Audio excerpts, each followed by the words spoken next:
sensitive? Why everybody so sensitive? Does anybody even give? We feeling babies up with medicine. Yeah. Ooh, sipping on juice, sitting in the coupe, thinking about school, thinking about you. Come through, sniffing on blue, sniffing on. What's good, everybody? My name is Rhonda Mohead, and you're here for another episode of 600 Seconds with HYLO Art. Before we get started, I would like for you to like, share, and subscribe to everything HYLO Art. Today we have with us Bo, aka Mr. 30 himself. Give it up for Bo.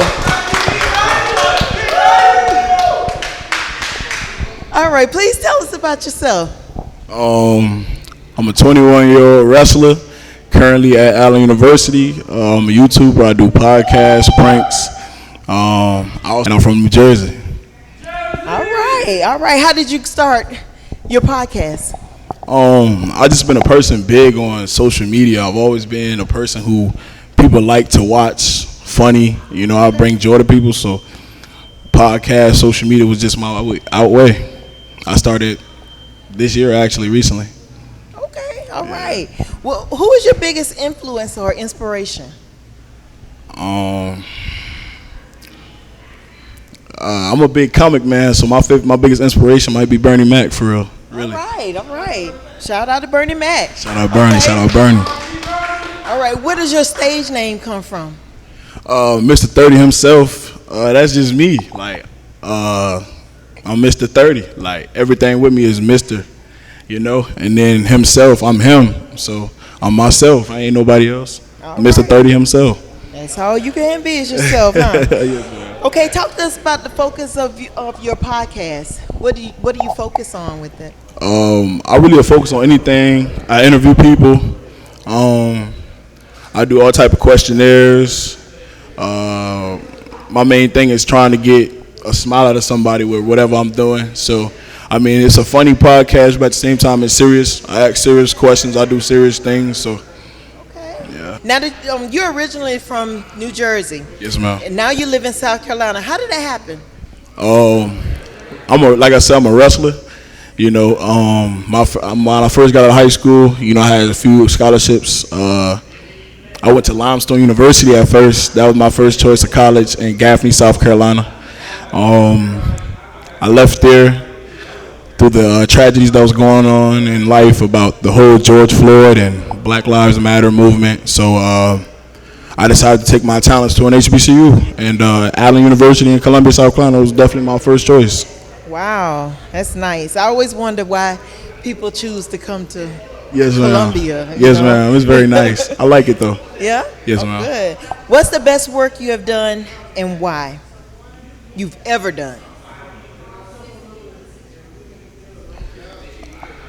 My best work might be putting a smile on people's faces, making people day better, regardless of what I was doing, whether it was just me in school being me. You know, I'm a psychology major, so helping people with their issues, talking to them, being a counselor, that was really my biggest. I feel like that's my biggest thing, making people smile, making their day better. Okay, I like that. What current and future projects are you working on? A new project on the way. We're making I'm planning on doing a blind date challenge with some of my friends, some of them over there.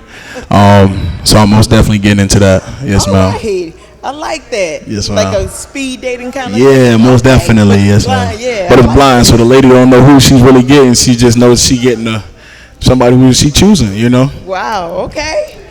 What's your favorite movie of all time?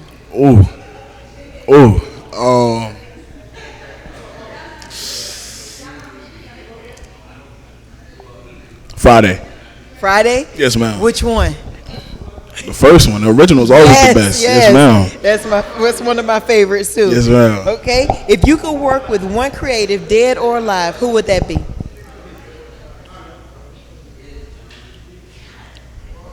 It's either between Michael Jackson or Bernie Mac. Only reason why I say Michael Jackson is because Michael Jackson gonna bring everybody from all over the world, all different kinds of people, black, white, smart, dumb. But Bernie Mac is just Bernie Mac. That's my idol, man. Yeah. Yes. Yes, man. I like that. Okay, do you have advice for anyone out there? Most definitely. Do you, be you, and don't change for nobody regardless of what they got to say. Whether it's good or bad, I feel like everybody's going to be a critic. They have something to say whether you're doing your best or you're doing your worst. So you might as well just do what make you happy and be you. I like that. Yes, I like ma'am. that. Okay, is there anything you want to cover that we didn't so far? I would like to touch bases on bringing attention to the HBCUs. Okay, go ahead. Most definitely. I feel as though our HBCUs are prestige colleges, but we're just not getting enough. We're just not getting everything that we need, whether it's the funds, whether it's the back and support, just everything, our housing and our materials that we get, it's not always the best, and we play a big part in that, but also it's like the community, Yes. I feel like as a whole, HBCUs can be a lot better, and I've seen it through traveling, going to see FAMU in Tallahassee, going to, I've went to South Carolina State, and it's not the greatest, but it's definitely a good school, beautiful campus. Claflin's on the come up. A few other HBCUs are definitely great. I've been to North Carolina A&T. A few great prestige colleges that I can say are beautiful campuses, but if they just had a little bit more, a little bit more backing, a little bit more helping, and it's from our people, our community. Yes, yes. If we had more backing, it would just be such a better campus. A lot of these PWIs get our athletes, African American athletes, because they're paying us. You know what I mean? They're giving us the money that we need, that we want. Yes. And we can go to HBCU and get the same love, if not more, but we're not getting paid the same. And I feel like that's an issue. We should change that. All right, how can we follow you? You can follow me on all socials at Mr. 30 himself. That's MR30HIMSELF. Mr. 30 himself. All right. Okay, do you have any final shout outs? Man, shout out to my mother. Shout out to my father, definitely. Shout out to my grandma. I love you, grandma. Shout out to my older sister, too. My older sister and my younger sister, they definitely molded me to be the person that I am today, and they've definitely driven me to be a go-getter, definitely. Give it up, give it up. Yeah, you couldn't wait for me. I could get it together, try to get my together. You couldn't wait for me. I could get it together, go find you one better. A serious